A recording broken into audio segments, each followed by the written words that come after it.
ફોલદાર નથી થવાનું, તારે બગડાણાનું ફોલદાર થવાનું છે.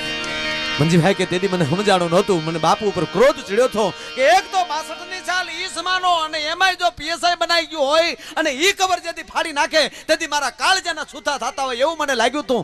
પણ જેથી બાપુનો અવસાન ભંડારો જેથી થયો અને તેથી જેથી ટ્રસ્ટી નિમ્માના અને તેથી એમ કહેવાય જગતગુરુ શંકરાચાર્ય જેથી આવ્યા અને એમણે સેવકોએ કીધું બાપા અમે અહીંયા કોને અહીંયા ટ્રસ્ટી બનાવીએ અને તેથી માણસોના ટોળા વચ્ચે બેઠેલા એ મંજીભાઈ સામે આંગળી સીધીને જગતગુરુ પોતે બોલ્યા હતા કે ઓલો છોકરો આનો ટ્રસ્ટી થશે.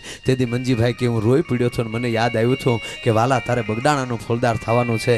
એ આ સાર્થક થઈને થઈ ગયું. એમાં સંતો ક્યારે આશીર્વાદ આપે અને ક્યારે મારા બાપ લોટરી લાગી જાય ને એની મને તમને ખબર નથી રહેતી. માટે આવા સંતોના સાનિધ્યમાં જવું જોઈએ.